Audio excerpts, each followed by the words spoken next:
In a world where nostalgia and wonder abound, folks flock together admiring the mighty, the marvelous, the super. Have you pondered how to begin your wanderings of the nerd realms? Well, hot dame! Welcome to the Dame Patrol. Your vigilant Mrs. 3 are here delivering the news, cues, and reviews from across the geek world. Get a move on, gals. Your vigil has begun. Welcome back, you guys. Thank you so much to Tamara Fritz for doing our awesome coffee. It is so sick. It's Dame-tastic. Oh, I love it. I am Amy Noonag. Not your hostess with most. Listen to my... I'm going to go to the left. Ooh, to the left, to the left. We don't have anything to own in the box to the left, but there's pizza to the right. Who be me? I be Herminia, but you guys can call me Minnie. I am one of your dames, your hostesses, and across from me, next to the lovely pizza, is Stephanie. Yay, I like this. Okay, so before we start this, we need to give a shout out to our sponsors, to our, I don't know, how do you like to phrase this? I mean, this is the Dame Den for sure. Holla indeed. But, I mean, here at Empire's Comics Vault, run by my crazy Uncle Ben, of course, you don't need to look on the internet in case Ralph wrecked your internet. I mean... Yes, you don't need to look on the internet in case Ralph happened to wreck your internet connection down at 1120 Fulton Avenue. Sweet K. Sweet K. Empire's Comics Vault is our home away from home, our Dame Den. We've got comics, we've got action figures, we've got some packs. We might have a Funko Fiend or two in the house. So, thank you, Ben! I'm sorry, I'm reaching for things and getting off with it. It's great. So, yeah, we got our super sick sponsor, and we should talk before we even do this. Spoilers. If I had a button, I would... Dun dun, spoilers. Did we just see that? Yep. Okay, Yeah. I'm okay with that. Unlike John Cena, you can see the spoilers that are going to be in this podcast. And with saying that, now that we've said spoilers are about to happen, I think it's very fair to say if you're planning on seeing this, What are we seeing? What should we see? we are if you're planning on seeing Wreck-It Ralph 2, Ralph Breaks the Internet, you should be aware that if you maybe are afraid of bees or wasp, or you have little ones who are maybe easily frightened, there is a scene where Ralph is doing an unboxing video, and it's little characters from the cute pancake and milkshake game. Aww. And he's about to open it, and you think, no, maybe that goes into the short. No. Bees, my friend. Live action bees. Not a jar of bees. They are live action bees. They're live action bees. Not animated cute bees. They are bees. Aww. So when you hear, look away when he starts shaking the box, and then you can look back up when Yes starts talking. All the bees' knees. Mm-hmm. So, of course, as Miss Stephanie said, we are going to be talking about Wreck-It Ralph 2, Ralph Breaks the Internet. This is such a fantastic film. We actually felt we needed to devote an entire episode to it because we're so dang excited. We just cannot hide it. I would lose control, but I think I would like it. So, should we do a quick rundown? Oh, yeah, definitely. Yeah. So 6 years after the saving the arcade from the Cybug attacks and from Turbo's revenge, the story leaves Litwack's video arcade behind, venturing into the uncharted, expansive, and thrilling world of the internet. Ooh. Which may or may not survive Ralph's wrecking. Video game bad guy Ralph and fellow misfit Vanellope von Schweetz must risk it all by traveling to the World Wide Web in search of a replacement part to save Vanellope's video game Sugar Rush. Also, we have a joke for that, but we'll do that later. In way over their heads, Ralph and Vanellope rely on the citizens of the internet, the netizens, if you will, to help navigate their way, including a website entrepreneur named Yes, who is the head algorithm and the heart and soul of the trend-making site BuzzTube, and our glorious goddess, Shank. I don't even know how to describe her besides she's the glorious goddess. She's Gal Gadot reprising her role from Fast and the Furious. Oh, in the glory that is Slaughter Race. Oh my gosh. And knows more. I like Knows okay, more. we're gonna get excited. Yeah, So we should we're gonna probably get into this. we're gonna get into this. So we should talk about our casting. First off, of course, is Ralph, which is I almost John C. Reilly. reprising that role. Yes. We already talked about I'm sorry, Vanellope, which is Sarah Silverman. I just was gonna skip over and be like Shank, Shank, Shank, Shank, Shank, Shank, Shank, Shank, Shank, Shank. Which is gal. Oh my gosh, I'm sorry. I got so excited. Your wife and mine. Yes, Shank. Thank you very much. Oh, golly gee ballpers. We've also got Taraji P. Henson as Yes. she's fantastic. We've got Jack Breyer. McBrayer. Yeah, as Fix-It Felix. Jane Lynch's Calhoun. I loved her. Alan Tudyk as Knowsmore, which is great from the flip because he was King Candy in the first one, so it's nice to see him pop back in. Yeah, Alan Tudyk doing his required one Disney role per movie. Easily. We've got Alfred Molina, who's one of my favorite, as Double Dan. Ed O'Neill as Mr. Litwack. And then we get a whole bunch of other people that come through. We also have a lot of internet celebrities that seem to reprise and or pop up as themselves. So we also have Mindy Kaling in there as Taffeta Mutton Fudge. We gotta one day just run down everybody's names. Oh, yeah, Francis Fludgerbutter. Can we talk about Candlehead? Candlehead. I like Swizzle Malarkey personally. Oh, Swizzle that is a handle. Somebody get on that. I need some Swizzle Malarkey in my life. And of course, reprising all of the roles except for Cinderella, Aurora, and Sleeping Beauty. Or Snow White. Yeah, Cinderella, Aurora, and Snow White are all the original princesses. Yes. Oh, they all did so well. Everything sounded so beautiful. So good. Also, I was super excited to hear Kelly MacDonald scare everybody. Because I love Kelly MacDonald. She's With her bruch. Oh, Kelly MacDonald, I love you. Which actually isn't that heavy, really, No. if you listen. if you're used to like listening to podcasts on your audio device or, just listening to things in general, like while you're cooking, it's not that bad. But I think half of the jarring factor is like her motions while she's doing it. It's the bounce of that hair. Yep. That hair that took so long for them to fix and create. I'm just like, I love you. All that hair. All right, so let's do initial thoughts. Stephanie. Oh yeah. I was definitely really excited for this movie, but I wanted to curb my expectations because I don't want to ever like ramp myself up so high that it will never, meet those expectations. But I really, really liked it. I think that they handled the subject matter of what they chose to go with, which was kind of more complex themes than I thought it was going to cover. More of like when you and your friend are drifting apart in life, not necessarily your friendship, but like life is pulling you in separate directions and how to handle that in a very adult way, which I thought was a beautiful, beautiful lesson. And it's also beautiful. It's definitely, if you're scared and scarred by the Emoji Movie, Disney did better than the Emoji Movie. I never saw it. Yeah. So much better than the Emoji Movie. Yeah, don't worry about that. Sarah helped me. So yeah, it's very, very good. I liked it a lot. I also loved it a lot. I don't know if you dear listeners know, I know my fellow dames know, but I am pretty covered with tattoos, and the places that are not covered with tattoos are real estate for already pre-planned tattoos. And Wreck-It Ralph. I love this plan. Wreck-It Ralph has a couple of spaces on me. I definitely want to get the Bad Guys Creed on me. Because that first movie definitely left a big impression on me. I cry every time I see it. And You're not tearing just up now. not just like the go-kart part, but like the actual part at the end when he's like sacrificing himself to save Sugar Rush. Because he finally loves himself. He understands himself. And I always found that very profound. And this movie definitely expands upon that. It's handles it better than any live action movie or series with like teenagers and adults. Way better. It handles it way better and way more naturally in an actual realistic conclusion to it. That being said, I don't necessarily relate to this conclusion, not necessarily in a bad way, because I guess I didn't have a lot of the issues that Ralph continued to have, unfortunately. But it's something that definitely needed to be explored. And I love that it was, and it's done very, very well. Well, I'm sure we'll dive into it more. Oh, yeah. So me personally, I think the first one was a little stronger emotionally. Mm-hmm. It gave you the 1-2 punch.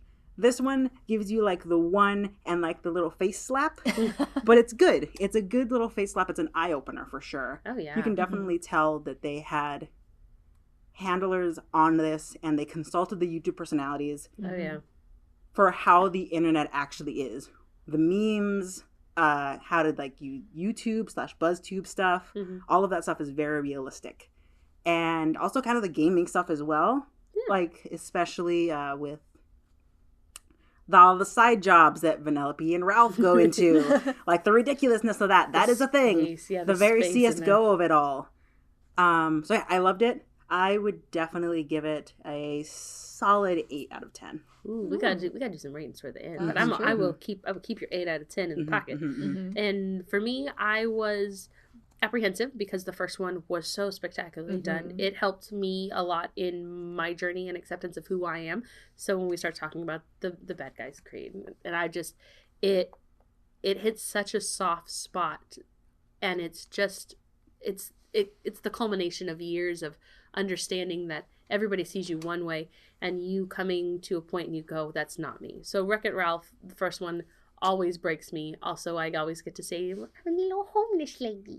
Like, it's one of the really ridiculous one-liners I picked up. So this one, I was a little apprehensive upon hearing from you ladies, which we'll talk about it in a little bit, the D20, which you guys got to see at D23, the experience of that. I was excited, but I didn't want to get my hopes up too much. So I was very much like Stephanie. And then coming into it, oh my gosh, like it was too much. It was so well done. It was too much. There are so many Easter eggs. There's so many, like I'm 10 to 1. I'm going to end up doing what, I'm going to drop the Detective Pikachu when we looked at the poster, but I'm going to have to go frame by frame to see when they're in the internet, all the different jokes, all the different companies, everybody that took the opportunity to put themselves in there. And this felt good. I agree that the end was a little bit, not ham-fisted, but it felt kind of like they were like, like gently forcing it up to the level, like you're dying, and they put it on the ledge and they scooched it just far enough to save the baby kitten, and they died. Yep. So it was good. It was good and bad. There's so much to talk about it. So let's dive right into it. So the first one, and I know I literally, when we were looking at the notes, I brought it up a whole bunch, but self-care, mental health, self-satisfaction. So they took the pit of what Wreck-It Ralph 1 their ending beat of that. Yes. They ran with that. Whereas in Wreck-It Ralph 1, Ralph had to realize it's okay that I'm a bad guy. It's okay for me to be who I am. If one person likes me and sees me for who I am, that's fine. Yeah. I can continue going. That's okay. I don't have to be a hero. I don't have to be labeled a hero. If I'm a hero in this one person's eyes, that's great. And it's a really good story. Yes.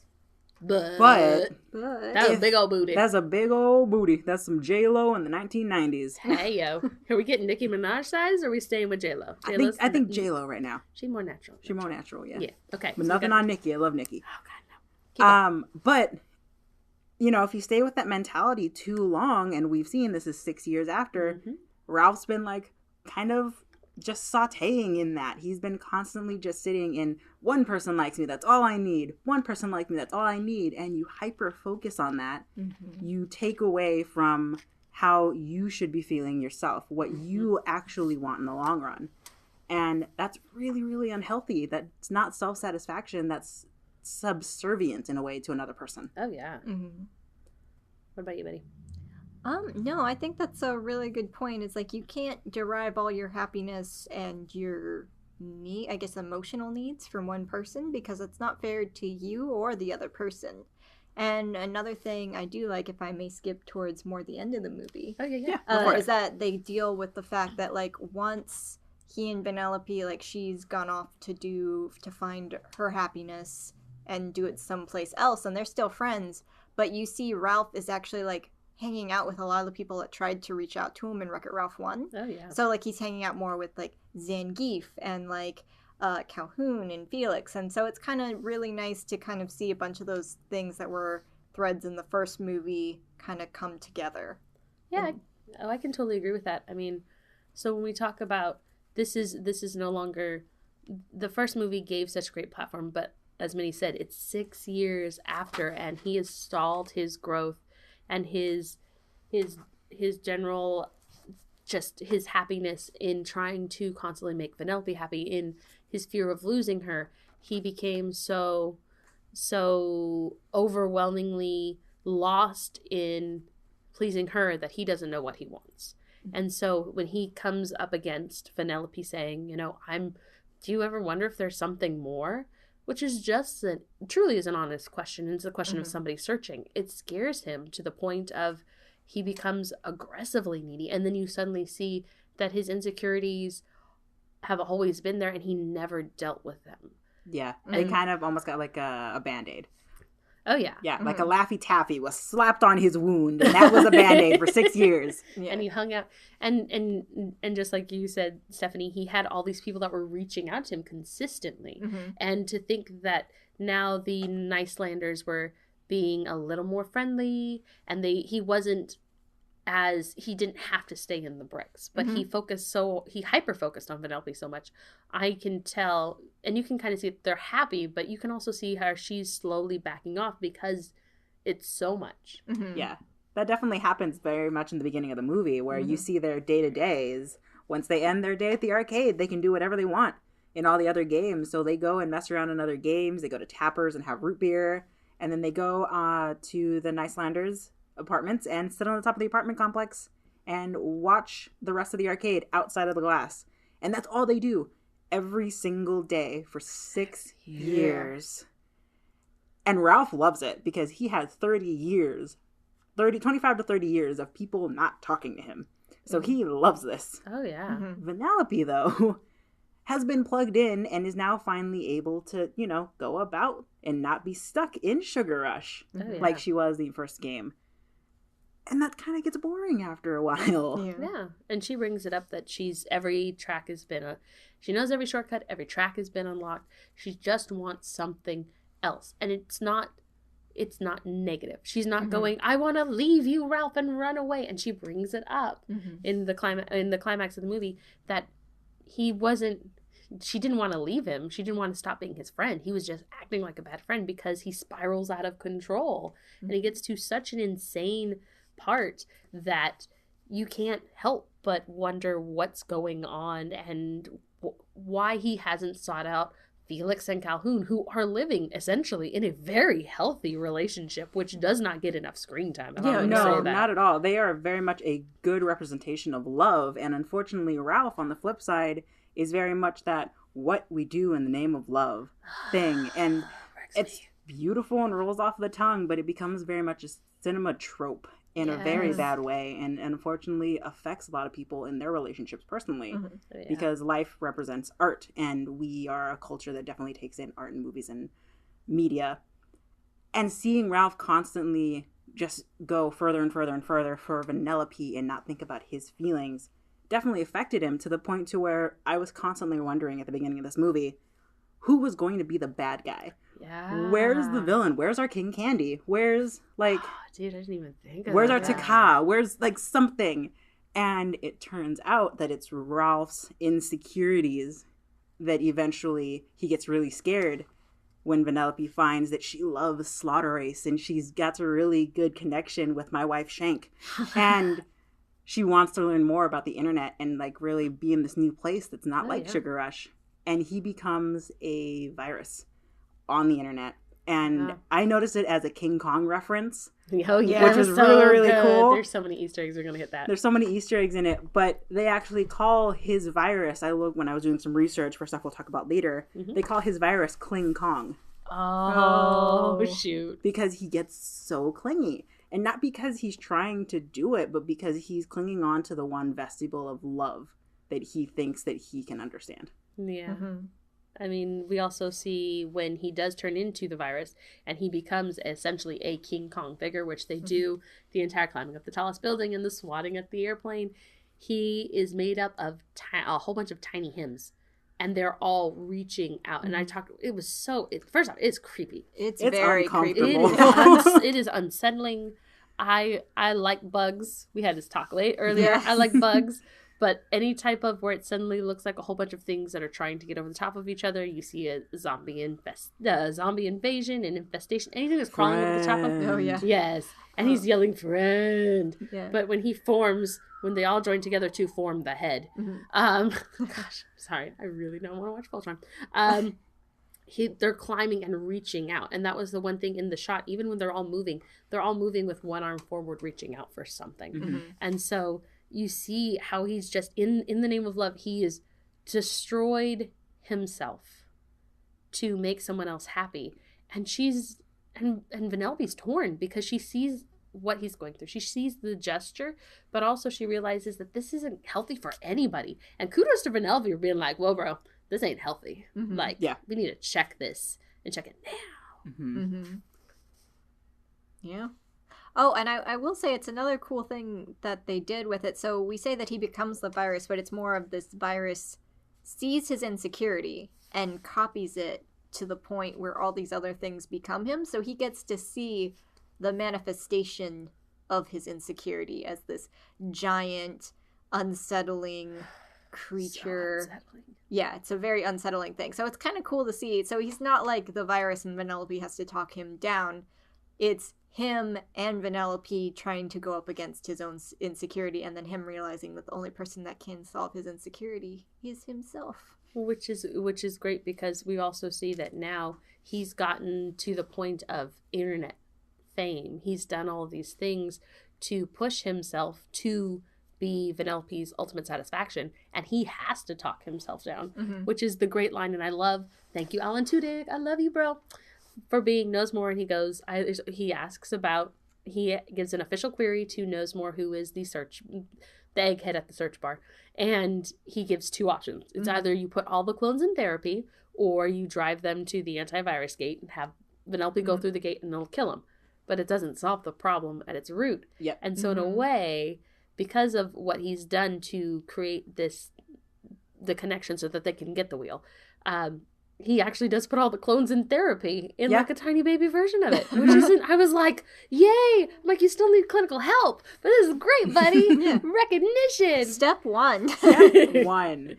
I think another really like healthy step is a pop-up ad that they become friends with. JP Spamley. Yes, that was and the one. Gordon. Yeah, JP Spamley. Gordon weird. And Gordon, little weirdo that he is. But JP Spamley, when he realizes that Ralph's kind of coming undone with Vanellope wanting to do her own thing, and he wants to like be there, and he wants to like send her back to the arcade with him. He doesn't want her to leave him. JP Spamley realizes that this is clearly going wrong. Oh yeah. And Ralph's like, oh, I have to go after Vanellope after they've had a fight, and I just need to talk her. I need to talk to her. I need to like talk her out of this. And JP Spamley, very interestingly and in such a cool way, he sounds really cool, but even though he's just a pop-up, and we see him get blocked by ad blockers, which is great, but he says, no, you don't need to white knight her. Okay. And that was very cool that they chose to put in there, do not white knight her, because he's kind of right. He sees that she is correct in feeling upset by how much you're crowding her right now. Oh, yeah. And that was very profound from this, like, greasy little pop-up. Being like, buddy, no. Yeah. Spamley is, like, a really good ally of theirs. Actually, like, I thought he was going to be, like, the guy that, like, gets them into trouble and leads them into things. But no, it's just their adventures lead them into trouble, and he's, like, helping them to the best of his ability. To be fair, he did take Ralph to the dark net. Yes, but Ralph asked to go somewhere. And his little brother. Yeah, and his little brother. Oh my gosh. Dear. Oh my gosh. I mean, and that's also, at this point, he's reached the pinnacle of his internet fame. So if we want to even start that, we've got Yes, which was BuzzToot. First off, Yes was one of my absolute favorites. She was so glamorous. Her how many costumes? I didn't even count how many. Every scene she was in was a different outfit. And it's great too, because there's a scene where she's on stage and the camera really doesn't cut too much, so we get to see like all her little people that are like the algorithm helpers spreading the video on like Instagram and stuff like that, basically leading back to the video. And we see that, and then she's taking them somewhere else, and her outfit's completely changed from the scene where she was on stage to when she's walking with them. So it's pretty much any time the camera cutaways from her and goes back to her, she's in something else. And she was fantastic about... Shank initially sends Vanellope and Ralph to Yes because she's like, we're going to put you on the internet, we're going to make you internet famous so that you can get the money to buy the wheel so you can go home. Shank's just doing the straight solid. Also, that stinking spin turn hair went. The 2 fingers salute. The 2 fingers salute. Oh, so good. Your wife and mine. Shank. Shank you very much. Oh, God. Or as we like to say around here, Shank you.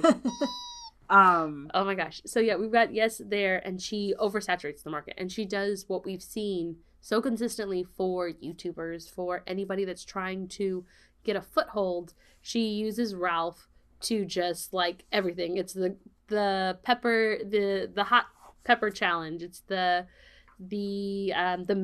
cat eye was great. Oh yes. So if you've seen like Bucky Barnes Winter Soldier, where he has like that black all around his eyes. That was the Bucky Barnes reference. It's the Bucky Barnes. Yeah, it's basically that. So it's like, oh, it's a perfect cat eye, but it's just literally black all around the eye. And then there's another one where Ralph is Bob Ross and the Happy Little Trees. The Happy Little Trees, and that's also where the unboxing bees video comes in. And we haven't really talked about why they're doing this. I was just going to bring that up. Yeah, go for it. So Ralph and Shank get Ralph on the internet, try to make him meme and video famous because he needs money into his Buzz account. Yep. Because he and Vanellope went to the eBay, following that their e-boy, and decided to find the piece to fix Vanellope's console because her console has gone down in the arcade. Unfortunately, she went a little turbo, bucked against the player, and the player thought that she had to autocorrect on her handle and broke the steering wheel. But it's 6 years old, and it was probably a small company that did Sugar Rush, and they are now kaput. And so the one place to find a replacement part is on eBay. And Ralph and Vanellope, being Ralph and Vanellope, think that it's a game. I have to say the highest number, and I win this controller. And they kept going higher and higher and higher and higher. And so a controller that was listed for $200 went to like $30,000. 27 and a dollar. $27,000 and a dollar. Yeah. So Ralph, thanks to Shank starting his viral fame, decides that he needs to do as many viral videos as possible. Right. And he becomes Yes's baby and saturates the market with all of his ridiculous and lovely videos to try and get money to buy this console part. Yeah. Oh, yeah. Because basically the ads generate revenue, or basically the hearts in this. They don't explain like monetization of videos. But hearts. But hearts. So basically the more people see it, the more money you get. And so they make a ton of videos in all these popular categories, and people just think they're like really weird and enjoy them. It's like basically a 15-minute viral internet meme thing, but was a lot. And it was very good at showing the quick rise and the quick fall. Yep. Mm-hmm. Because we get to there's little baby molehills for climaxes, and in this section when we get to he starts falling and she's like, no, you don't have enough hearts, you're not gonna make it. And gosh, yes, it was so good. Somebody get me IT in here. Oh, I love her. We get to that point where he realizes people are no longer interested in his videos. And even though he needs the money to save his friend, they're watching cats turning around and chasing their tail. And so it was they did a great job of combining BuzzFeed and YouTube to create BuzzTube, because essentially it's exactly what's happening. It's it's not just the clickbait, but it's like, this is what we do. Even when you get sucked into a YouTube hole, you're going to click every dang button. It's going to be terrible. But so you see the rise and fall, and he manually turns what people are watching to suck up all the hearts. And you see it flashes to the real world, and there's somebody that goes to like or heart the cat video, and it's suddenly him, and he's like, what the heck? And then from there, he ends up going into the comment section. Oh, yeah. Oh, yeah. So we were in a very early showing when it pre-released on Tuesday before Thanksgiving. And everyone in that theater went, no. Yes. And it was a large theater. Yeah. It was packed. And everybody just like, no. And it was very like, why are you? Yeah. Yep. And they touched on it. They didn't. I like what you said, Ben. You said that they didn't follow through with this topic, and what do you think about that? Yeah, they definitely set it up to very much be a cyberbullying, kind of anti-cyberbullying, to see the effects of cyberbullying in a very cool way. And unfortunately, they sort of start the addressing to where Ralph walks into the comment section, and it's basically set up like a bunch of giant monitors. So you can see a bunch of comments and things popping up. And at first he sees like, wow, Wreck-It Ralph's really cool. This sends me back to the day I used to play it all the time. And very fun stuff. But unfortunately, then he starts seeing things like negative, like, oh, he's fat. Oh, he's ugly. Things that are very easily recognizable in most comment sections.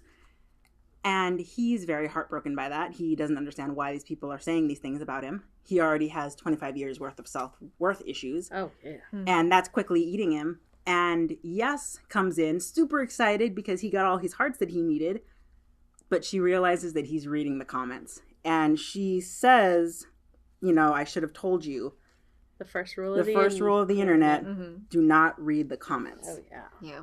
Because comments are not just shouting into a void. Someone's on the other side of that glass reading those comments. And they address it, and they set that up, and she tells him that, yeah, you know, it happens, and people say negative stuff, but you have to just move on from it. You don't pay attention to it. You go do your own journey. And then she tells him, you made it. You have more than enough, you know, hearts to get this steering wheel. But then he hyper-focuses immediately onto Vanellope and kind of pushes how he was feeling and what she said very quickly to the wayside.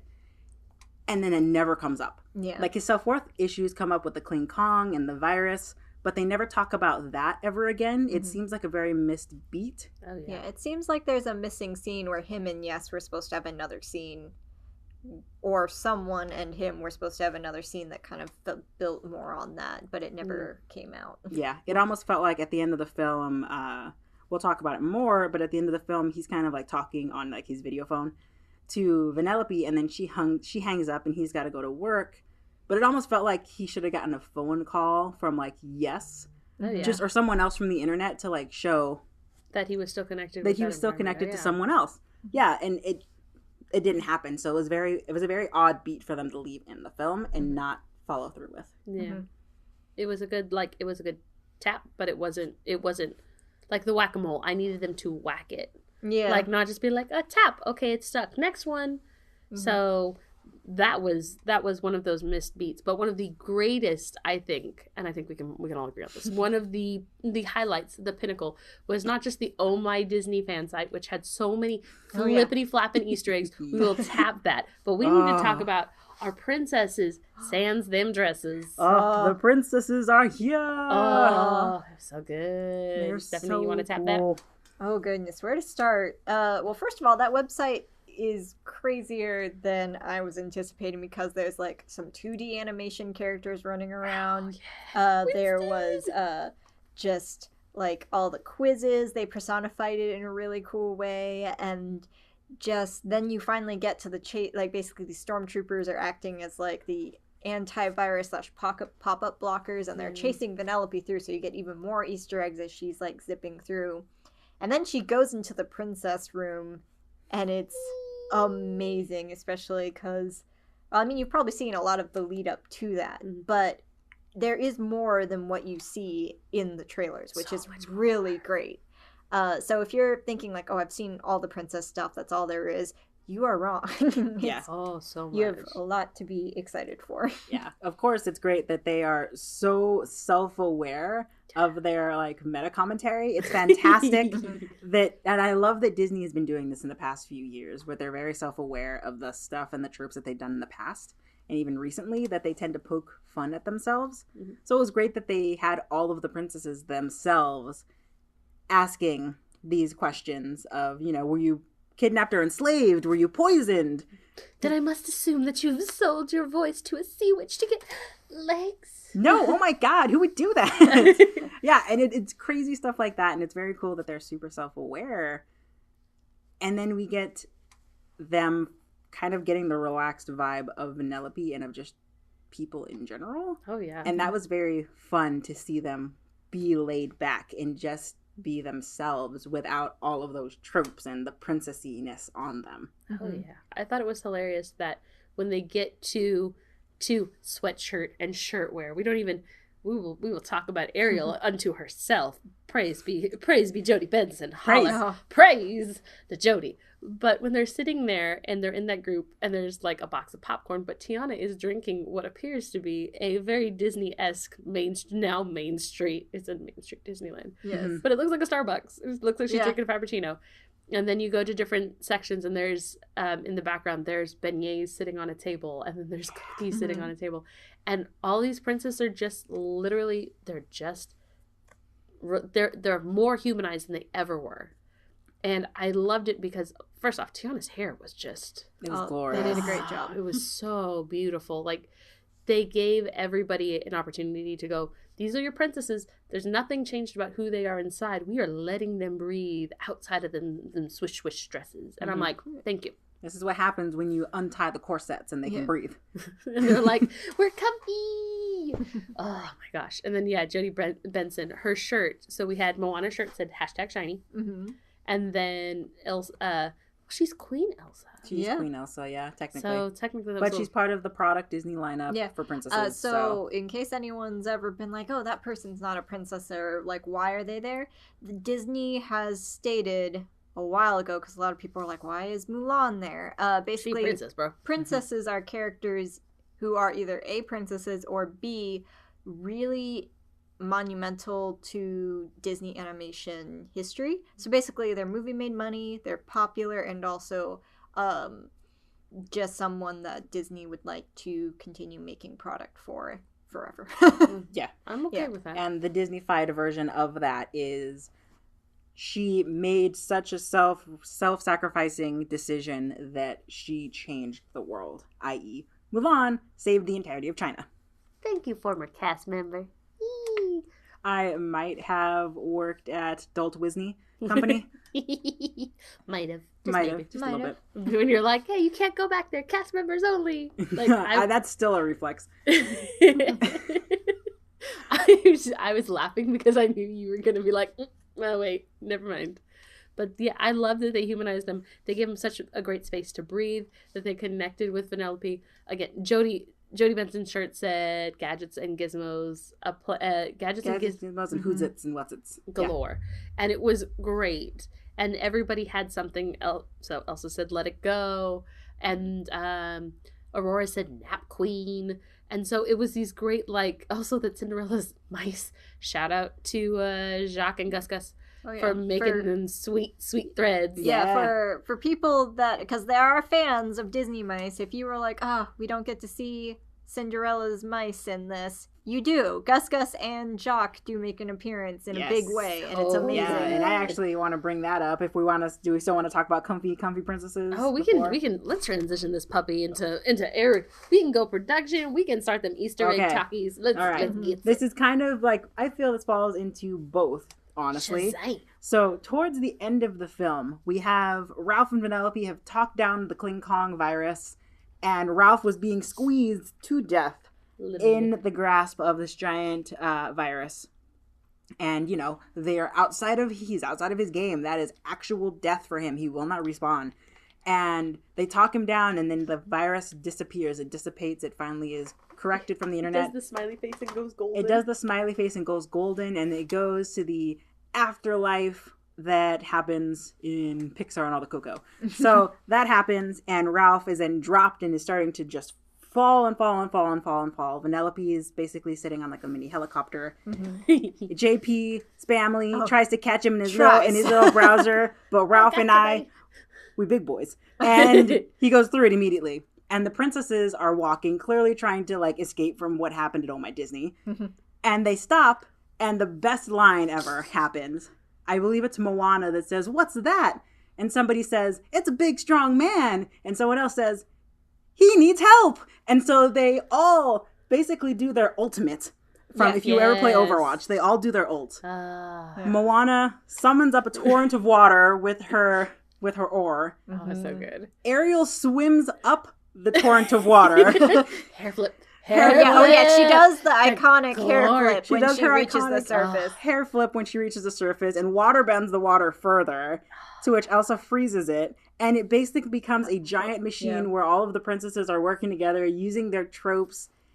And even like Aurora uses her spinning wheel, to use Rapunzel's hair.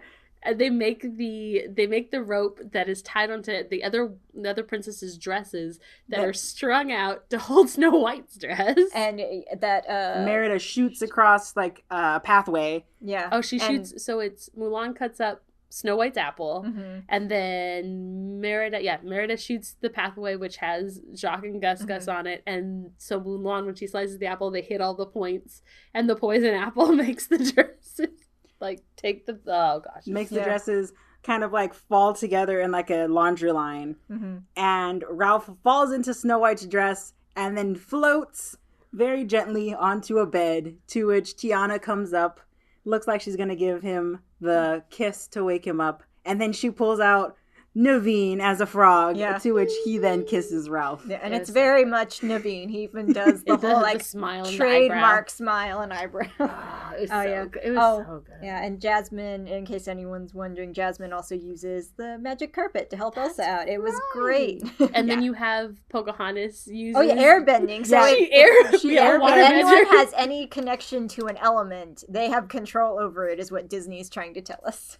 Yeah, it was fantastic. Also that Miko is sitting there eating a biscuit, and I was like, shout out little baby Miko. I was like, oh gosh. But I think one thing that was like very much like, there's so many Easter eggs just in that alone, but one in particular, because I'm huge in gaming, Ariel going up the torrent of water, swimming very fast, clearly is kind of like a hint / the similar animation to what's going to be happening in Kingdom Hearts 3. Because in Kingdom Hearts 3, she is a summon that the player character as Sora can use, and we've seen it in trailers to where she's swimming up a torrent of water and swims around and then does a similar hair flip and then high fives Sora. Oh, I'm dying. Yeah, so that was super awesome, and I loved that was in there. I kind of freaked out on top of all the other amazingness happening. Oh my gosh, should we do a little fast Easter eggs, hit production, and then yeah, definitely. Yeah. So Easter eggs, favorite. Should we talk about Stan? Stan the man. Why don't you talk about Stan? So of course, 1 week before this movie came out, Stan Lee passed away. And so he did not get to see Wreck-It Ralph. I assume he had an idea, he had a cameo, but he didn't know what it was. So when you're going to the internet, your avatar, you are a wee tiny person. And when we get to the Oh My Disney section, there Vanellope is doing the run through, and you see Baymax, you see Buzz, the Up House is there, there's TIE Fighters and X-Wings, and there's Avengers, you run past Thor and you run past Iron Man, and Vanellope is running, being chased by the stormtroopers, and one little avatar turns around, and the entire theater went, oh. Yeah. And it was Stan Lee, which proves really the power of Stan Lee, regardless of him being gone. How much his impact and how much love and respect everyone has for him said. So that was one of my favorites. Like, just the one where I'm like, Stan Lee, you tiny and adorable. Oh my gosh. What about you, Stephanie? Okay. This is for the very, very end of the credits, very end of the movie. So basically, if you're like, oh, this is not a Marvel movie, I can go. No, stay the entire time. There's two. So the very last one's probably my favorite because they have almost like early internet's like clickbaity video, and it's this very like, stay around for a preview of Frozen 2, and it has like a very like blinky link, and it clicks it, and then it's a Rickroll, but it's done with Wreck-It Ralph as singing the song. It has characters from Slaughter Race as his background dancers, and like Fix-It Felix is like the bartender, like just doing flips behind the bar. It's great. It's amazing. I could have watched like the entire thing if they had done it. Minnie, what about you? Oh gosh, it's so hard. There's so so many. much. There's so many good things in this movie. And my wife Shank. Oh yeah. Mostly wife Shank. Mostly wife Shank. The avatars in Slaughter Race are fantastic. The avatars in Slaughter Race are fantastic. Yeah, I will say that. So I kind of have two-ish But I will say my one is definitely the Avatars and Slaughter Race. Oh, yeah. Having played a lot of games that let me move around in a cutscene, you get that like delayed, your character talks, but the voice comes before the actual lip flaps. So that happens a lot. And then you have the main character, i.e. Shank, talking to the player character, and the player is walking around, looking everywhere but the person talking, is jumping, is trying to move out of like the little area, but can't because there's like the imaginary digital walls. And it's so fun watching that as a player who has done this for years and years, and also the inevitable attempts something at a higher level and ultimately fails very quickly. 30 hours. We played for 30 hours. We played for 30 hours to try and steal Shank's car, man, and it didn't happen. So good. It's so good. It's so good, and I'm so glad that Slaughter Race is what we got from their initial idea from the first movie of trying to do a GTA clone. Yeah. It was so much better than It's so much better. Well, originally, so in Wreck-It Ralph 1, there was going to be another game that they were going to go into that got cut that was a Sims and Grand Theft Auto clone. So I think this was kind of them polishing that idea because they kind of cut out a lot of the unnecessary and I think a lot of the Sim stuff besides the player characters. Yep. And I think that works really, really well. Definitely. There's between having such and I've played video games and especially for RPGs, like having the jarred jumping, the turning, the mismatch with the mouth. It was so reminiscent of playing, and it made me so happy because I was like, I've been there when I got lag. Yes, oh my gosh, it was so good. And then like everywhere there are so many just little tidbits. Like I said, you're going to have to pause and go frame by frame because there was, when they get outside of eBay, there is a Skype phone booth against the back wall on the body of eBay. Yep. But then also like for Twitter, the tree is home, but all the little birdies are flying and everybody starts like tweeting about a cat. And then everybody in the tree is tweeting about a cat. And I'm like, oh my gosh, it's amazing. In the underbelly of the internet, there's like the refuge of like old internet past. Yeah. And we see the fallen debris of GeoCities. Which is amazing. And public chat rooms. And public chat rooms. Yeah. MySpace still had a building above ground. Somehow. It made no sense, but it made so much sense. I watched it twice and I'm just like, there's so much in here, you guys. Like in Oh My Disney alone, there's so many, so many blink and you'll miss it things. Like I noticed the country bears. I've only seen it once, but there were the country bears in the background and they looked like they were like captured images of the actual original country bears from the parks, and it was so cool to see that. Well, I love that we saw Winston too as the Judy picking up the garbage in the background. Oh yeah. And then there's the Hayman. I think he's called Hayman. There's a guy, there's an actor. He's the one that's standing. So Groot. You have an Ask a Groot section. You have the Who is your best princess quiz.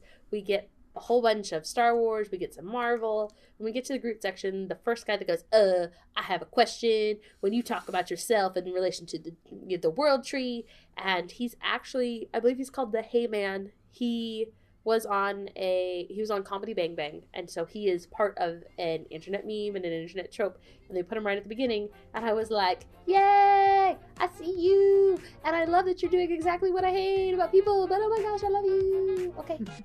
Oh, there's so much in there. I appreciate in that Vanellope walks up as a clickbait to try and get people to go to Ralph's video and is like, hold on, I got this. He's Groot, I'm Vanellope, click this video. Which Vin Diesel reprised his role for Baby Groot, and you're just like, oh my gosh. And Anthony Daniels did for C-3PO too. Yeah. Which He always does. Which is so stunning. There's so many call outs. So as you can see, you guys, we totally loved us some Wreck-It Ralph. Maybe we're trying to break the internet, but this episode is being split into a two-parter. Yes, a glorious two-parter. Dose. Dose. You can't. It's a double dose. Mm-hmm. So, of course, I am Amy. You can find me at IJNURobot on the varying social media. To my left, we have... I'm Herminia, and you guys can call me Minnie. You can find me at EG Sauce, that is egg sauce, on Instagram. And across from me, we have... You have Stephanie, and you can find me at Dame of the Galaxy on Instagram. Special thanks, of course, to our crazy Uncle Ben here at Empire's Comics Vault. Of course, it is our Dame Den. You can find us at 1120 Fulton Avenue. Sweet K. Sweet K. And one more big shout out to our brother podcast, the Capeless Crusaders. You can find them at thecaplesscrusaders.com. And of course, a special loving shout out to Crack in the Vault podcast. My other brosises. From another Mosifus, I guess. Yep. So, thank you, of course, and just remember, geeks in distress. No need to light the signal. We're always on patrol. See you next episode. One day you guys will see just how far we'll go.